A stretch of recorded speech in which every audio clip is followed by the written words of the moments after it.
പരിപാവനമായ ശഅബാൻ മാസത്തിൻ്റെ അവസാനത്തെ മണിക്കൂറിലാണ്. റമദാൻ തൊട്ടടുത്തെത്തിയിരിക്കുകയാണ്. ഈ സമയത്ത് റമദാനിലേക്ക് വേണ്ടി എന്തെല്ലാം കാര്യങ്ങൾ നമുക്ക് ഒരുക്കി വെക്കേണ്ടതുണ്ട്, എന്തെല്ലാം കാര്യങ്ങൾ നമ്മൾ മനസ്സിൽ ഇപ്പോഴേ ഓർത്തു വെക്കേണ്ടതുണ്ട്, എന്തെല്ലാം കാര്യങ്ങൾ ചെയ്യേണ്ടതുണ്ട്, പറയേണ്ടതുണ്ട്, എല്ലാം വിശദമായിട്ട് ഒന്ന് ഓടിച്ച് ഇൻഷാ അല്ലാഹ് നമുക്ക് ഇന്നത്തെ ക്ലാസ്സിൽ കേൾക്കാം. അപ്പോൾ ഇന്നത്തെ ക്ലാസ്സിൽ പ്രത്യേകം നമ്മൾ പറയുന്ന ഒരു 3 ദിക്റുകളുണ്ട്.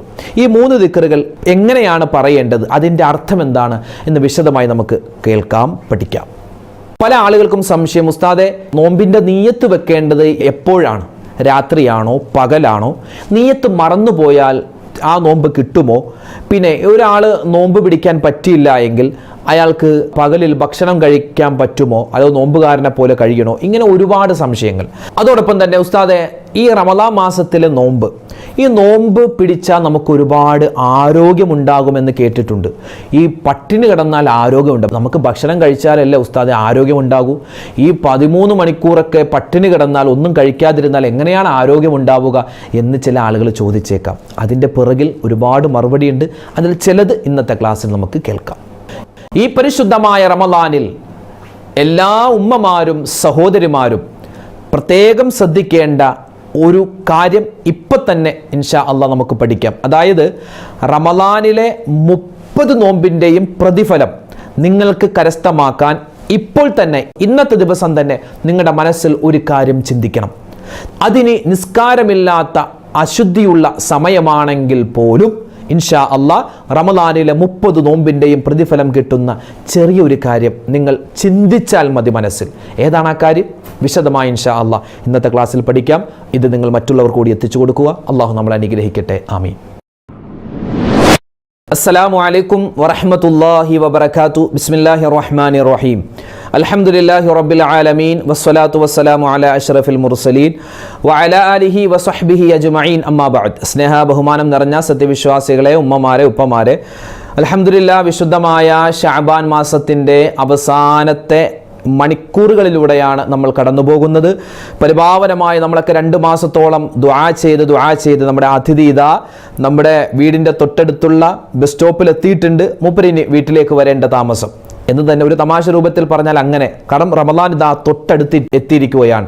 അള്ളാഹു തആല റമദാനിനെ പൂർണ്ണാർത്ഥത്തിൽ സ്വീകരിക്കുവാനും അതിനെ പ്രയോജനപ്പെടുത്താനും അള്ളാഹു നമുക്ക് തൗഫീക്ക് നൽകി അനുഗ്രഹിക്കുമാറാവട്ടെ. ഇന്ന് ഈ ഒരു സമയത്ത്, റമദാനിനോട് അടുത്ത് നിൽക്കുന്ന ഈ സമയത്ത്, നബി സല്ലല്ലാഹു അലൈഹി വസല്ലമ തങ്ങൾ തൻ്റെ സ്വഹാബിമാരോട് ഒരുപാട് നിർദ്ദേശങ്ങൾ കൊടുത്തിരുന്നു. ഒരുപാട് നിർദ്ദേശങ്ങൾ. സ്വഹാബത്തെ, അവസാനത്തെ രാവുകളാണ്, ഇനി റമദാനിലേക്ക് എത്തുമോ എന്ന് തന്നെ സംശയമാണ്. ഇന്നത്തെ കാലത്ത് നമുക്കറിയാമല്ലോ, ഒരുപാട് അപകട മരണങ്ങൾ, പെട്ടെന്നുള്ള മരണങ്ങൾ, വളരെ മോശപ്പെട്ട മരണങ്ങൾ കൂടിക്കൊണ്ട് ഏത് സമയത്താണ് ആരാണ് മരിക്കുന്നത് അറിയില്ല. അപ്പോൾ ഈ റമദാനിലേക്ക് തൊട്ടടുത്ത് വന്നിട്ട് റമദാനിലേക്ക് പ്രവേശിക്കാൻ പറ്റാതെ മരണപ്പെട്ടു പോയാൽ അത് വലിയൊരു നഷ്ടമാണ്. നമ്മളൊരു സ്വഹാബിയുടെ ചരിത്രമൊക്കെ കഴിഞ്ഞ ആഴ്ച നമ്മൾ പറഞ്ഞിരുന്നല്ലോ അല്ലേ? അതായത് 2 പേര് മരണപ്പെട്ടിട്ട് ഒരാൾ ഷഹീദായിട്ട് മരണപ്പെട്ടു, ഒരാൾ സാധാരണ മരണം. ഷഹീദിനേക്കാൾ വേഗത്തിൽ സ്വർഗത്തിൽ പോയത് സാധാരണ മരണം സംഭവിച്ച സ്വഹാബിയാണ്. അപ്പോൾ സംശയം ചോദിച്ചപ്പോൾ നബി തങ്ങൾ പറഞ്ഞത്, ആ ഷഹീദായ സ്വഹാബിയേക്കാൾ 2-3 റമദാനുകൾ കൂടുതൽ കിട്ടിയ ആളാണ്, അതുകൊണ്ടാണ് ഇയാൾ ആദ്യം സ്വർഗത്തിൽ പോകാനുള്ള കാരണം എന്ന് നമ്മൾ പറഞ്ഞ് അത് കേട്ടതാണ്. ആ ചരിത്രം നമ്മൾ പഠിച്ചതാണ്. അപ്പോൾ ഇത്രമാത്രം റമദാൻ അടുത്തു വന്നിട്ട് റമദാനിലേക്ക് പ്രവേശിക്കാതെ മരണപ്പെട്ടു പോകുക എന്ന് പറഞ്ഞാൽ അത് വലിയൊരു നഷ്ടമാണ്. അതുകൊണ്ട് നല്ലതുപോലെ ദുആ ചെയ്യണം, ഇസ്തിഗ്ഫാർ പറയുക, അസ്തഗ്ഫിറുല്ലാഹ് എന്ന ദിക്ർ പറയുക. നമ്മൾ ഒരു അതിഥിയെ സ്വീകരിക്കുമ്പോൾ അകത്തൊന്നും വെക്കാതെ തുറന്ന മനസ്സോടെയായിരിക്കണം റമദാനാകുന്ന അതിഥിയെ നമ്മൾ സ്വീകരിക്കേണ്ടത്. പരിശുദ്ധമായ റമദാൻ, എത്രയോ ആളുകളാണ് ഈ റമദാൻ, അല്ലാഹുവേ കാലം മുഴുവനും ഞങ്ങൾക്ക് നോമ്പായിരുന്നെങ്കിൽ, ഈ വർഷം മുഴുവനും റമദാൻ ആയിരുന്നെങ്കിൽ എത്രയോ നന്നായിരുന്നു എന്ന് ആഗ്രഹിക്കുന്ന, അതിനുവേണ്ടി അങ്ങനെ കിട്ടിയിട്ടില്ല, അതുകൊണ്ട് റമദാനിൽ അല്ലാത്ത സമയത്തൊക്കെ ഒരുപാട് സുന്നത്ത് നോമ്പ് പിടിക്കുന്ന ആൾ, അതായത് ഫർള് നോമ്പ് നഷ്ടപ്പെടുത്തുന്ന തരത്തിൽ സുന്നത്ത് നോമ്പ് പിടിക്കേണ്ട കാര്യമില്ല. ഈ നോമ്പ് തന്നെ എത്ര വലിയ അത്ഭുതമാണ്. റമദാൻ മാസമാകുമ്പോൾ നമ്മളൊക്കെ കേൾക്കുന്ന ഒരു ആയത്താണ്. എൻ്റെ വായിൽ നിന്ന് നിങ്ങൾക്ക് കേൾക്കാം, നിങ്ങളുടെ പരിസരത്തുള്ള പള്ളിയിലെ ഉസ്താദുമാരൊക്കെ കേൾക്കും. എന്താ? വിശുദ്ധമായ ഖുർആനിൽ ഒരു ആയത്തുണ്ട്, യാ അയ്യുഹല്ലദീന ആമനു കുതിബ അലൈക്കുമുസ്സിയാമു കമാ കുതിബ അലല്ലദീന മിൻ ഖബ്ലിക്കും ലഅല്ലക്കും തത്തഖൂൻ. അല്ലയോ മുഅ്മിനീങ്ങളെ, നിങ്ങൾക്ക് നോമ്പ് നിർബന്ധമാക്കിയിരിക്കുന്നു, നിങ്ങളുടെ മുൻഗാമികൾക്ക് നിർബന്ധമാക്കപ്പെട്ടതുപോലെ നിങ്ങൾക്കും നോമ്പ് നിർബന്ധമാക്കപ്പെട്ടിരിക്കുകയാണ്. എന്തിനാണ് നോമ്പ് നിർബന്ധമാക്കിയത്? നോമ്പ് പിടിക്കുന്നതിൻ്റെ ഏറ്റവും ഉത്തമമായ ലക്ഷ്യമെന്ന് പറഞ്ഞാൽ ലഅല്ലക്കും തത്തഖൂൻ, നിങ്ങൾ തഖ്വയുള്ളവരാവാനാണ്. ഈ നോമ്പ് പിടിച്ചിട്ട് വേണം കുറച്ച് കൊളസ്ട്രോൾ കുറയാൻ, കുറച്ച് ഷുഗർ കുറയ്ക്കാൻ, അല്ലെങ്കിൽ യൂറിക് ആസിഡ് കുറയ്ക്കാൻ, അല്ലെങ്കിൽ കുറച്ച് തടി കുറക്കണം, ഒരു 80 കിലോ ഉണ്ട് 72 ആക്കണം. അങ്ങനെയുള്ള ചിന്തയിൽ ആരും നോമ്പ് പിടിക്കരുത്. അങ്ങനെയുള്ള ചിന്തയിൽ ആ നോമ്പ് പിടിച്ചാൽ നോമ്പിന്റെ പ്രതിഫലം കിട്ടൂല. പിന്നെന്താണ്, നമ്മൾ ആ വെയിറ്റ് കുറച്ചതിന്റെ ആ ഒരു ബെനിഫിറ്റ് നമുക്ക് ഈ ദുന്യാവിൽ കിട്ടുമെന്നല്ലാതെ നോമ്പ് പിടിച്ച പ്രതിഫലം അള്ളാഹിന്റെ ഭാഗത്ത് നിന്ന് കിട്ടൂല. അപ്പൊ അതുകൊണ്ട് നോമ്പിന്റെ ഏറ്റവും പ്രധാനപ്പെട്ട ലക്ഷ്യം എന്ന് പറഞ്ഞാൽ അത് തഖ്വയുണ്ടാവലാണ്, അള്ളാഹുവിനെ സൂക്ഷിച്ച് ജീവിക്കലാണ്. അപ്പൊ വിശുദ്ധമായ റമദാൻ മാസം വരുന്നു. ഈ റമദാൻ മാസത്ത് നമ്മൾ പിടിക്കുന്ന നോമ്പിന്റെ ഏറ്റവും വലിയ ലക്ഷ്യം എന്ന് പറഞ്ഞാൽ അത് എന്തായിരിക്കണം, നമ്മുടെ ഈമാനും നമ്മുടെ തഖ്വയും വർദ്ധിപ്പിക്കലാവണം. പിന്നെ നോമ്പ് പിടിക്കുമ്പോൾ നമുക്ക് സ്വാഭാവികമായിട്ട് ചില ശാരീരികമായ ഗുണങ്ങൾ ഉണ്ടാകും, അല്ലെ? ശരീരത്തിലെ മൃതകോശങ്ങളുണ്ട്. ഓരോ സ്ഥലത്തും ഒരുപാട് കോടിക്കണക്കിന് കോശങ്ങൾ. അപ്പോൾ നമുക്ക് ഈ നോമ്പ് പിടിക്കുന്ന ഒരു മനുഷ്യനെ സംബന്ധിച്ചിടത്തോളം അവൻ്റെ ശരീരത്തിലുള്ള മൃതകോശങ്ങൾ, അതായത് ചീത്ത കോശങ്ങൾ അവൻ്റെ ശരീരത്തിൻ്റെ മുകളിലേക്ക് വന്ന് അടിയിൽ നല്ല കോശങ്ങൾ വേഗത്തിൽ വളരുമെന്നാണ്. അതായത് ശരീരത്തിന് ആരോഗ്യമുണ്ടാകുന്നതാണ്. അതുകൊണ്ട് തന്നെയാണ് ഈ ഡോക്ടർമാർ പറയുന്നത്, വ്രതമെടുക്കുന്ന ആളുകൾ, എല്ലാ മതത്തിലും നോമ്പുണ്ട്. ക്രൈസ്തവർക്ക് നോമ്പുണ്ട്, ഹൈന്ദവർക്ക് നോമ്പുണ്ട്. നമ്മുടെ നോമ്പ് എന്ന് പറഞ്ഞാൽ അത് അവരുടെ നോമ്പിൽ നിന്നെല്ലാം വ്യത്യസ്തമാണ്. ഇന്നത്തെ കാലത്ത് നമ്മൾ നോക്കുകയാണെങ്കിൽ ഏകദേശം ഒരു 13-13.5 മണിക്കൂർ നമ്മൾ നോമ്പുകാരാണ്. നമ്മളൊന്നും കഴിക്കാതെ നിൽക്കുകയാണ്. അപ്പോൾ നമ്മുടെ ശരീരത്തിന് ഒരുപാട് ആരോഗ്യ ഗുണങ്ങളുണ്ടാകും. നമ്മുടെ ആമാശയം അത് ഫ്രഷ് ആകും. നമ്മുടെ കരളിൻ്റെ ജോലി ഒന്ന് കുറയുകയാണ്. ഒരുപാട് പേര് ഫാറ്റി ലിവർ എന്ന് പറയുന്ന അസുഖം കൊണ്ട് പ്രയാസം, ആണും പെണ്ണുമൊക്കെ പ്രയാസപ്പെടും. പ്രത്യേകിച്ച് നമ്മുടെ കൗമാണ്.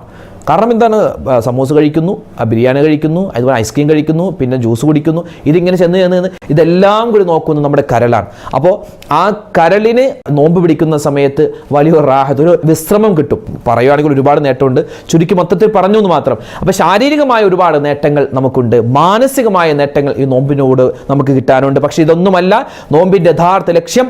ലഅല്ലക്കും തത്തഖൂൻ, നിങ്ങൾ എന്താവണം, തഖ്വയുള്ളവരായി മാറാൻ വേണ്ടിയാണ്. പിന്നെയോ പരിശുദ്ധമായ റമദാൻ മാസം വരികയാണ്. നാളെ ഇൻഷാ അല്ലാഹ് നമുക്കത് വിശദമായിട്ട് പറയാം. ഇന്ന് ജസ്റ്റ് ഒന്ന് സൂചിപ്പിച്ചു പോകുന്നു. റമദാൻ 1 നിലാവ് കണ്ടു എന്ന് പറഞ്ഞാൽ അപ്പൊ തന്നെ പറയണം അൽഹംദുലില്ലാ എന്നുള്ളൊരു വാക്ക് പറയണം. എന്നിട്ടോ അല്ലാഹുമ്മ അഹില്ലഹു അലൈന ബിൽ അംനി വൽ ഈമാനി വസ്സലാമത്തി വൽ ഇസ്ലാമി വത്തൗഫീഖ് ലിമാ തുഹിബ്ബു വതർളാ റബ്ബുനാ വറബ്ബുകല്ലാ എന്നെങ്ങാനം നിലാവ് കണ്ടതിൻ്റെ ആ രാത്രി, അതായത് റമദാൻ 1 ആ രാവിൽ നമുക്ക് പറയാൻ പറ്റിയാൽ ഇൻഷാ അല്ലാഹ് നമ്മുടെ ജീവിതം റാഹത്തായി, എല്ലാവിധ ഖൈറിലായി ഈ ഒരു മാസം നമുക്ക് അനുകൂലമാകും. അപ്പോൾ റമദാൻ 1 ഇൻഷാ അല്ലാഹ് ഈ ദുആ മറന്നു പോകരുത്. അതുപോലെ തന്നെ നമുക്ക് പറ്റുന്നത് പോലെ, കാരണം ഇപ്പോൾ റമദാൻ 1 പിന്നെ തറാവീഹ് നിസ്കാരത്തിൻ്റെ തിരക്ക്, പിന്നെ പള്ളിയിൽ പോകാനുള്ള ഒരു വല്ലാത്തൊരു ഹാലായിരിക്കും ആ സമയത്ത്.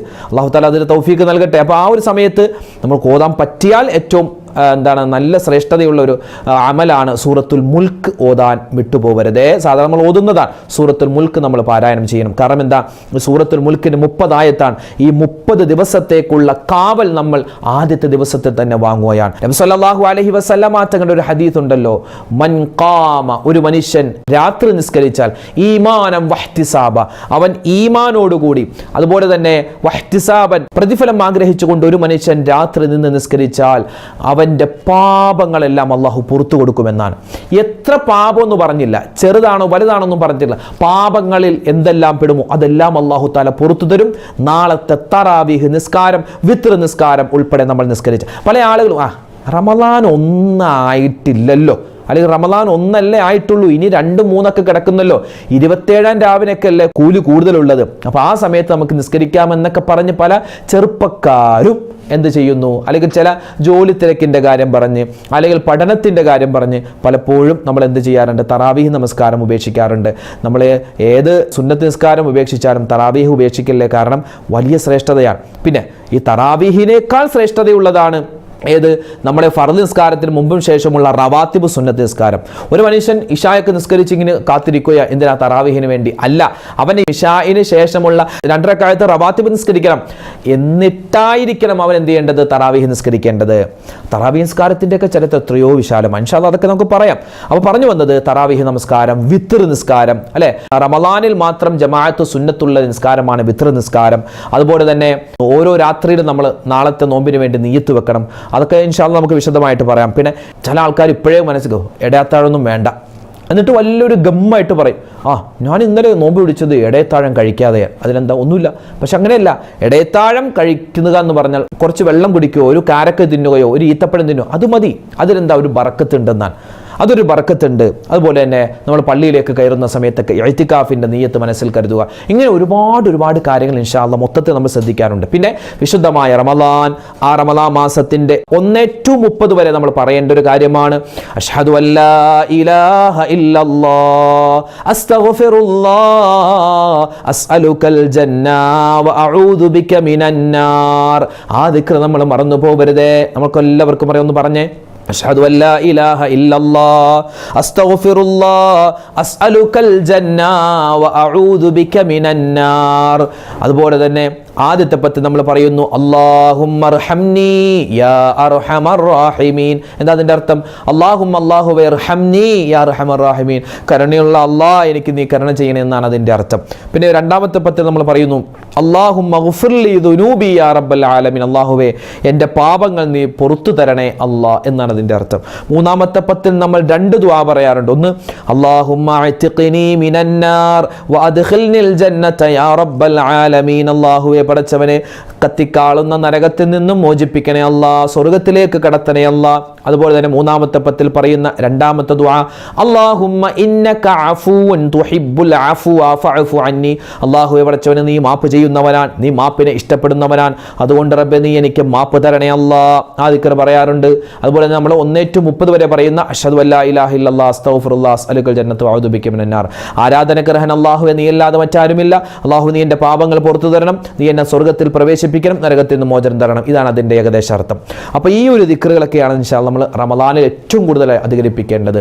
എത്ര തിരക്കുണ്ടെങ്കിലും മഗ്‌രിബിന് തൊട്ട് മുമ്പ് ഒരു 5 മിനിറ്റെങ്കിലും നമ്മൾ ആ തിരക്കുകൾ മാറ്റി വെച്ചിട്ട് നമ്മൾ എന്ത് ചെയ്യുക, സുബ്ഹാനല്ലാഹി വബിഹംദിഹി സുബ്ഹാനല്ലാഹിൽ അലീം വബിഹംദിഹി അസ്തഗ്ഫിറുല്ലാഹ് എന്ന ദിക്ർ നമ്മൾ പ്രത്യേകം പറയാൻ സാധിക്കും. പ്രത്യേകിച്ച് ഉമ്മമാരൊക്കെ ആ സമയത്ത് നാരങ്ങ വെള്ളം കലക്കിക്കൊണ്ടിരിക്കുന്നു, ചായക്ക് മധുരം ഇടുന്നു, ആ സമയത്ത് വല്ലാത്ത തിരക്കായി മാറരുത്. ആ സമയത്ത് ഒരു 5 മിനിറ്റെങ്കിലും നിങ്ങളും പടച്ചോനും തമ്മിലുള്ള ആ ഒരു ബന്ധം ഊട്ടിയുറപ്പിക്കാൻ പ്രത്യേകം ശ്രദ്ധിക്കുക. നമ്മൾ മറ്റുള്ളവർക്ക് വേണ്ടി ജീവിക്കുന്നു, പക്ഷെ നമുക്ക് വേണ്ടി ജീവിക്കാൻ ഉമ്മമാർ മറന്നു പോവുക. അങ്ങനെയല്ല, അള്ളാഹുവിനോടുള്ള ബാധ്യത നിർവഹിച്ചിട്ട് വേണ്ടേ നമ്മൾ മറ്റുള്ളവരോട് ബാധ്യത നിർവഹിക്കാൻ. അപ്പോൾ അതുകൊണ്ട് ഈ കാര്യങ്ങളൊക്കെ പ്രത്യേകം ശ്രദ്ധിക്കുക. പരിശുദ്ധമായ റമളാൻ മാസം വരികയാണ്. റമളാനിനെ എങ്ങനെയാണ് പ്രയോജനപ്പെടുത്തേണ്ടത്? പിണക്കങ്ങൾ ഉണ്ടാക്കി മാറ്റിവെക്കണേ. പിണക്കമൊക്കെ മാറ്റിവെക്കാതെ റമളാന് വന്നിട്ട് തലകുത്തി മറിഞ്ഞിട്ട് ഒരു കുന്തവും കിട്ടാൻ പോകുന്നില്ല, വെറുതെയാണ്. ഇപ്പം നമുക്ക് എന്ത് സുഖം, നമ്മുടെ ഈ മൊബൈൽ ഉണ്ടെങ്കിൽ ആരോടാണോ പിണങ്ങിയത് അയാളുടെ നമ്പർ എടുത്തിട്ട് അസ്സലാമു അലൈക്കും, എടാ ഞാൻ അത് പറഞ്ഞതൊന്ന് പൊരുത്തപ്പെടണോട്ടാ, ഇനി മനസ്സിൽ വെക്കല്ല, റമളാനൊക്കെ വരുമല്ലേ, ഇൻഷാ അല്ലാഹ് ഞാൻ നിങ്ങൾക്ക് വേണ്ടി ദ്വാരക്കാം, നീ എനിക്ക് വേണ്ടി ദ്വാരക്ക്. ബസ് അവൻ അത് കേൾക്കട്ടെ കേൾക്കാതിരിക്കട്ടെ, തീർന്നോടെ. ഉമ്മമാരൊക്കെ ആണെങ്കിൽ എടീ അസ്സലാമു അലൈക്കും, എന്തുണ്ട് വിശേഷം, സുഖമാണോ റാഹത്താണോ, എടി അന്ന് ഞാൻ ആ കല്യാണത്തിൻ്റെ സമയത്ത് നിന്നോട് മോശമായിട്ട് പെരുമാറി, ഒന്ന് മനസ്സിൽ വെക്കരുത് കേട്ടോ. ബസ് അത് മതി, അത് അവൾ കേൾക്കട്ടെ, മറുപടി തരട്ടെ തരാതിരിക്കട്ടെ, നമ്മളും പടച്ചോനുള്ള ആ ബാധ്യത തീർന്നു. ഇങ്ങനെ ഇപ്പം നേരിട്ട് പോയി പറയണമെന്നില്ല, പണ്ടൊക്കെ നേരിട്ട് പോയി തന്നെ പറയാൻ പറ്റുകയുള്ളായിരുന്നു. ഇപ്പോൾ നമുക്ക് ഫോൺ സംവിധാനങ്ങളുണ്ടല്ലോ, നമ്മളൊരു സലാം പറയുക, നമ്മൾ കാര്യങ്ങൾ പൊരുത്തപ്പെടാൻ പറയുക, അത് മതി. അപ്പോൾ ഇങ്ങനെയുള്ള പിണക്കങ്ങൾ വഴക്കുകളൊക്കെ മാറ്റിവെക്കുക, കുടുംബ ബന്ധം ചേർക്കുക. അതുപോലെ തന്നെ ഇപ്പോഴേ നമ്മൾ മനസ്സിൽ കരുതുക, ഇൻഷാ അല്ലാഹ് റമളാൻ ആകുമ്പോൾ എനിക്ക് ഒരുപാട് നിസ്കരിക്കണം, എനിക്ക് നോമ്പ് ഫുള്ളും പിടിക്കണം. ഉമ്മമാരെല്ലാവരും പ്രത്യേകം കരുതണം, നമ്മുടെ റമളാനിൽ തന്നെ നിങ്ങൾക്ക് എന്താകും, നിസ്കാരം ഉണ്ടാവില്ലല്ലോ, 7 ദിവസം ഉണ്ടാവില്ല. പക്ഷെ നിങ്ങൾ ഇപ്പോഴേ കരുതുക, ഇൻഷാ അല്ലാഹ് എനിക്ക് റമളാനിലെ 30 നോമ്പും പിടിക്കണം എന്ന് മനസ്സിൽ ഇപ്പോൾ കരുതുക. റമളാനിലെ നോമ്പിൻ്റെ നിയ്യത്തിൻ്റെ കാര്യമല്ല പറയുന്നത്, മറിച്ച് റമളാൻ 30 നോമ്പിൻ്റെയും പ്രതിഫലം കിട്ടാൻ നിങ്ങൾ എന്ത് ചെയ്യുക, ഇപ്പം തന്നെ മനസ്സിൽ കരുതുക, ഇൻഷാ അല്ലാഹ് ഈ റമളാനിൽ എനിക്ക് 30 നോമ്പും പിടിക്കണം. നമുക്ക് ഉറപ്പുണ്ട്, കാരണം ഒരു 7 നോമ്പ് 6 നോമ്പ് പിടിക്കാൻ പറ്റൂല എന്ന്, അത് കുഴപ്പമില്ല. മനസ്സിലൊരു ഈ ഒരു കരുതൽ കൊണ്ടുവന്നാൽ ആ 30 നോമ്പും പിടിച്ച പോലത്തൊരു പ്രതിഫലം അള്ളാഹു തരും. അതുപോലെ തന്നെ തറാവീഹ് ഇൻഷാ അല്ലാഹ് നിസ്കരിക്കണം, എനിക്ക് വിത്ർ നിസ്കരിക്കണം, എനിക്ക് ഖുർആൻ ഓതണം, എനിക്ക് ദിക്ർ പറയണം, എനിക്ക് ഇഫ്താർ കാര്യങ്ങൾ നോമ്പുതുറയുമായി ബന്ധപ്പെട്ട കാര്യങ്ങളിലൊക്കെ പങ്കെടുക്കണം. അതുപോലെയുള്ള നല്ല കാര്യങ്ങൾ ഇപ്പോഴേ ചെയ്യണമെന്നുള്ള ഒരു നീയത്ത് നമ്മുടെ മനസ്സിൽ കൊണ്ടുവന്നാൽ ഇൻഷാ അല്ലാഹ് അതിൻ്റെ പ്രതിഫലം നമുക്കിന്ന് റമളാനിൽ അത് ചെയ്യാൻ പറ്റില്ല എങ്കിൽ പോലും അള്ളാഹു അതിൻ്റെ പ്രതിഫലം തരും. അത്ര വലിയ ഓഫറുള്ള ഒരു മാസമാണ് റമളാൻ. റമളാനെ പറ്റി പറയും ഇനി ഒരുപാട് കാര്യങ്ങളുണ്ട്. അൽഹംദുലില്ലാഹ്, അള്ളാഹുവിൻ്റെ റസൂൽ സ്വല്ലല്ലാഹു അലൈഹി വസല്ലമ തങ്ങൾ പറഞ്ഞല്ലോ, വിശുദ്ധമായ റമളാൻ, ആ റമളാൻ ഒരു മനുഷ്യൻ്റെ ജീവിതത്തിൽ വന്നിട്ട് ആ റമളാനിനെ ഉപയോഗപ്പെടുത്താതെ അതിനെ ഒരു കളിച്ചിരി തമാശയായിട്ട് കണ്ട് എല്ലാവരും നോമ്പ് പിടിക്കുന്നു ഞാനും നോമ്പ് പിടിക്കുന്നു, എല്ലാവരും നോമ്പ് തുറക്കുന്നു ഞാനും നോമ്പ് തുറക്കുന്നു, എല്ലാവരും നിസ്കരിക്കുന്നു, അങ്ങനെയല്ല. ഇത് ഞാനും അള്ളാഹുമായിട്ട് ബന്ധപ്പെട്ട കാര്യമാണ്. മുൻകാലങ്ങളിൽ ഒരു പ്രവാചകന്മാർക്കും കൊടുക്കാതെ അള്ളാഹു നമുക്ക് തന്നതാണല്ലോ റമളാൻ. അപ്പം അതുകൊണ്ട് ഈ റമളാൻ ഏതെങ്കിലും ഒരു മനുഷ്യൻ വെറുതെ നിസ്സാരമാക്കി കളഞ്ഞാൽ ഒരു ഖൈറും ഉണ്ടാവാതിരിക്കട്ടെ എന്നാണ് നബി സല്ലല്ലാഹു അലൈഹി വസല്ലമ തങ്ങൾ ദുആ ചെയ്തത്. മാത്രമല്ല, ഒരൊറ്റ ഹദീസ് കൂടി പറഞ്ഞ് ഞാൻ നിർത്തുകയാണ്. നബി സല്ലല്ലാഹു അലൈഹി വസല്ലമ തങ്ങൾ പറഞ്ഞിട്ടുണ്ട്, ആഖിറത്തിൽ നിൽക്കുമ്പോൾ ഒരു മനുഷ്യനെ കൊണ്ടുവരും, അയാളുടെ കയ്യും കാലൊക്കെ ഇങ്ങനെ ചങ്ങല കൊണ്ട് മുറുക്കിയിട്ട് അയാളെ മലക്കുകൾ ദണ്ട് കൊണ്ടടിക്കുകയാണ്. നബി തങ്ങൾ പറയും, എന്നെ കാണുമ്പോൾ അയാൾ പറയും, നബിയെ എനിക്ക് വേണ്ടി ഒന്ന് ശഫാഅത്ത് ചെയ്യണേ, എന്നെ ഒന്ന് ശുപാർശ ചെയ്യണേ എന്ന് പറയുമ്പോൾ ഞാൻ അയാൾക്ക് വേണ്ടി ശുപാർശ ചെയ്യാൻ സുജൂദിലേക്ക് വീഴും. സുജൂദിലേക്ക് വീഴുന്ന സമയത്ത് അള്ളാഹ് എന്നോട് ചോദിക്കും, എന്തിനാണ് നബിയെ സുജൂദിൽ വീണത്? അപ്പം ഞാൻ പറയും, ആ കാണുന്ന മനുഷ്യനെ സ്വർഗത്തിൽ പ്രവേശിപ്പിക്കാനാ. അപ്പോൾ അള്ളാഹ് പറയും, ആ ഒരു കാര്യം മാത്രം ചോദിക്കരുത്, കാരണം അവൻ റമളാനിനെ നഷ്ടപ്പെടുത്തിയവനാണ്. ഒരു മനുഷ്യന്റെ രൂപത്തിൽ റമളാൻ വന്നിട്ട് പറയും, നബിയെ ഇവന്റെ ജീവിതത്തിലേക്ക് ഞാൻ ഒരുപാട് വട്ടം ചെന്നിട്ടുണ്ട്, പക്ഷെ ഇവൻ എൻ്റെ മൈൻഡ് പോലും ചെയ്തില്ല, ഇവൻ എന്നെ ഉപകാരപ്പെടുത്തിയില്ല, അതുകൊണ്ട് താങ്കൾ ഈ ഒരു കാര്യത്തിന് വേണ്ടി ശുപാർശ ചെയ്യരുത്. നബി തങ്ങൾ പറയും, ഞാൻ ആ സമയത്ത് മാറി നിൽക്കുമെന്നാണ്. കാരണം റമളാൻ എന്നോട് വന്ന് പറഞ്ഞാൽ പിന്നെ എനിക്ക് അതിൽ യാതൊന്നും ചെയ്യാനില്ല. അപ്പോൾ നബി തങ്ങളുടെ ശഫാഅത്ത് പോലും കിട്ടാതെ, അതായത് കാലാകാലം നരകത്തിൽ കിടക്കേണ്ട ഒരു അവസ്ഥ വരും. അതുകൊണ്ട് ഉണ്ടാവരുത്. അതുകൊണ്ട് ഈ പരിശുദ്ധമായ റമളാൻ മാസം നമുക്ക് പരിപൂർണമായി പ്രയോജനപ്പെടുത്താൻ സാധിക്കണം. അപ്പോൾ മൊത്തത്തിലുള്ള കാര്യങ്ങളാണ് നമ്മൾ പറഞ്ഞിട്ടുള്ളത്. ഇനിയും ഒരുപാട് കാര്യങ്ങൾ പറയാനുണ്ട്. പല ആളുകളും ചോദിച്ചു, ഉസ്താദെ ഈ റമളാനിലെ നോമ്പിൻ്റെ നിയ്യത്ത് എപ്പോഴാണ് വെക്കേണ്ടത്? നിയ്യത്ത് വെക്കേണ്ടത് സുബഹിക്ക് മുമ്പുള്ള സമയത്താണ്. ഫർള് ആയ നോമ്പായതുകൊണ്ട് നമ്മൾ നാളെ പകലിലുള്ള നോമ്പ് അതിൻ്റെ നിയ്യത്ത് നമ്മൾ ഈ വരുന്ന സുബഹിക്ക് മുമ്പ് നമ്മൾ വെക്കണം. അതായത് രാത്രി വെക്കുക. തറാവീഹ് നിസ്കാരത്തിനൊക്കെ ശേഷം നമ്മുടെ എല്ലാ പള്ളികളിലും ഉണ്ടാവും, ഉസ്താദുമാർ പറഞ്ഞു തരും. എന്താ പറയുന്ന? അഊദു ബില്ലാഹി മിനശ് ശൈത്വാനിർ റജീം, ബിസ്മില്ലാഹിർ റഹ്മാനിർ റഹീം, നവൈതു സൗമ ഗദിൻ അൻ അദാഇ ഫർളി റമളാനി ഹാദിഹി സനതി ലില്ലാഹി തആല. ഈ വർഷത്തെ അദാ ആയ ഫർളായ റമളാൻ മാസത്തിലെ നാളത്തെ നോമ്പിന് അല്ലാഹു തആലാക്ക് വേണ്ടി പിടിച്ചു വീടാൻ ഞാൻ കരുതി. ചില ആളുകൾ ചോദിക്കും, ഉസ്താദെ സാധാരണ നമ്മൾ നോമ്പിൻ്റെ നിയ്യത്ത് വെക്കുന്നത് ഈ തറാവീഹ് നമസ്കാരത്തിനൊക്കെ ശേഷമാണ്. അപ്പോൾ ഒരു 11 മണി 10:30 ഒക്കെ ആ ഒരു ടൈമിലാണ്. അപ്പോൾ നമ്മൾ സാധാരണ എന്താ പറയുക, നാളത്തെ നോമ്പ് അല്ലാഹു തആലാക്ക് വേണ്ടി ഞാൻ പിടിക്കുന്നു എന്നാണ്. പക്ഷേ 12 മണി കഴിഞ്ഞാൽ പിന്നെ അടുത്ത ദിവസമായില്ലേ, അല്ലെങ്കിൽ 12 മണിക്ക് ശേഷം നിയ്യത്ത് വെക്കുന്നവർ, അല്ലെങ്കിൽ സുബഹിക്ക് മുമ്പ് നിയ്യത്ത് വെക്കുന്ന ആളുകളുണ്ടാകും. അപ്പോൾ അവരൊക്കെ നാളത്തെ നോമ്പ് എന്ന് പറയണോ? അതങ്ങനെയല്ലല്ലോ, ഇന്നത്തെ നോമ്പ് എന്നല്ലേ പറയേണ്ടത് എന്ന് ചില ആളുകൾ ചോദിച്ചേക്കാം. അതായത് രാത്രി 12 മണി കഴിഞ്ഞാൽ പിന്നെ പുതിയ ദിവസമായില്ലേ, അതാണ് അവരുടെ ചോദ്യം. എന്നാൽ ദീനുമായി നമ്മൾ നോക്കുമ്പോൾ റമളാനിൽ രാത്രി പകൽ എന്ന ആ ഒരു രൂപത്തിലാണ് പോകുന്നത്. അതായത് രാത്രി നമ്മൾ നിയ്യത്ത് വെച്ച്, അത് സുബഹിക്ക് മുമ്പ് നമ്മൾ നിയ്യത്ത് വെക്കുകയാണെങ്കിൽ, അതായത് പകൽ നാളെ എന്ന ഒരു രൂപത്തിൽ നാളത്തെ നോമ്പ് എന്നാണ് നമ്മൾ മനസ്സിൽ കരുതേണ്ടത്. അതാണ് നമ്മൾ പണ്ട് മുതലേ ചെയ്തു വരുന്നത്. അപ്പോൾ അങ്ങനെ തന്നെ ചെയ്താൽ മതിയാകുന്നതാണ്, പ്രശ്നമില്ല. പിന്നെ ചില ആളുകൾ നിയ്യത്ത് മറന്നുപോകും. നിയ്യത്ത് മറന്നുപോയാൽ പിന്നെ ആ നോമ്പില്ല, അപ്പോൾ പിന്നെ എല്ലാം കഴിക്കാമല്ലോ. പക്ഷേ അങ്ങനെയല്ല. ഒരാൾ നോമ്പിൻ്റെ നിയ്യത്ത് മറന്നുപോയാൽ അയാൾക്ക് ആ നോമ്പ് കിട്ടൂല. പക്ഷേ അയാൾ നോമ്പുകാരനെ പോലെ കഴിയണമെന്നാണ്. അല്ല പിന്നീട് കളാ വീട്ടണം, ശിക്ഷയൊന്നും ഉണ്ടാവില്ല. നീ എന്തിനാണോ നോമ്പ് നിയ്യത്ത് വെച്ച് അങ്ങനെയൊന്നുമില്ല. പക്ഷേ അയാൾക്ക് എന്ത് ചെയ്യണം, പിന്നീട് അത് കളാ വീട്ടണം. പിന്നെ കളാ വീട്ടാൻ നമുക്ക് സുഖമാണ്. കാരണം റജബ് 27 നോമ്പ്, ഷാബാൻ 15 നോമ്പ്, മുഹറം 9, 10 വരുമ്പോൾ ഈ കളായി പോയ നോമ്പൊന്ന് നിയ്യത്ത് വെച്ചാൽ ആ നോമ്പ് കിട്ടും. അപ്പോൾ എന്ത് ചെയ്യുക, നിയ്യത്ത് മറന്നു പോകരുത്. നിയ്യത്ത് മറന്നു പോയാൽ ആ നോമ്പ് കിട്ടൂല, ആ നോമ്പിൻ്റെ കൂലി കിട്ടൂല. നിയ്യത്ത് മറന്നുപോയി എങ്കിൽ അയാൾ നോമ്പുകാരനെ പോലെ അയാൾ കഴിയണം അന്നത്തെ ദിവസം. അതോടൊപ്പം തന്നെ അശുദ്ധിയുള്ള ഉമ്മമാർ, സഹോദരിമാർ ശ്രദ്ധിക്കേണ്ട, പരസ്യമായിട്ട് നിങ്ങൾ ഭക്ഷണം കഴിക്കൂല. പക്ഷേ നിങ്ങൾ ഭക്ഷണം കഴിക്കുമ്പോൾ തന്നെ വളരെ രഹസ്യമായിട്ടായിരിക്കണം കഴിക്കേണ്ടത്. അതുപോലെ നമ്മുടെ മക്കളൊക്കെ ഉണ്ടെങ്കിൽ അവരുടെ മുന്നിൽ വെച്ച് കഴിക്കരുത്. കാരണം അവർ ചിലപ്പോൾ സ്കൂളിൽ പോയിട്ട് ഇന്നലെ എൻ്റെ ഉമ്മി ഭക്ഷണം കഴിക്കണേ ഞാൻ കണ്ട്, എൻ്റെ കൂടെ ഇന്ന് ഉമ്മി ഭക്ഷണം കഴിച്ച, അങ്ങനെ പിന്നെ അതെന്താവും, അവഹേളനപ്പെടാൻ അതൊരു കാരണമാകും. ആ കാര്യം പ്രത്യേകം ശ്രദ്ധിക്കുന്നതോടൊപ്പം തന്നെ നിങ്ങൾ എന്ത് ചെയ്യുക, മറ്റുള്ളവരെ പോലെ നോമ്പുകാരെ പോലെ കഴിയണമെന്നാണ്. എനിക്ക് നിസ്കാരമില്ല അതുകൊണ്ട് എനിക്കെല്ലാം കഴിക്കാം, അങ്ങനെയല്ല. നോമ്പുകാരെ പോലെ കഴിയണം. പിന്നെ ഭക്ഷണം കഴിക്കുന്ന സമയത്താണെങ്കിൽ എന്ത് ചെയ്യുക, വളരെ രഹസ്യമായിട്ടായിരിക്കണം ആ ഒരു കാര്യം ചെയ്യേണ്ടത്. ഇതൊക്കെ പ്രത്യേകം ശ്രദ്ധിക്കേണ്ട കാര്യങ്ങളാണ്. അതുപോലെ തന്നെ നോമ്പ് തുറക്കുമ്പോഴുള്ള ദുആ നമ്മൾ പറയും, അല്ലാഹുമ്മ ലക സുംതു വഅലാ റിസ്ഖിക അഫ്തർതു വദഹമല്ലമഉ വബതല്ലത്തുൽ ഉറൂഖു വതബതല്ലൽ അജ്റു ഇൻഷാഅല്ലാഹ് എന്നൊക്കെ പറഞ്ഞ ഒരുപാട് ദിക്റുകളൊക്കെ ഉണ്ട്. ഇൻഷാഅല്ലാഹ് അതൊക്കെ വിശദമായിട്ട് നമുക്ക് വരുന്ന വീഡിയോകളൊക്കെ സംസാരിക്കാം. ഇത് മൊത്തത്തിലെ കാര്യങ്ങൾ ഞാനൊന്ന് ഓർമ്മപ്പെടുത്തിയതാണ്.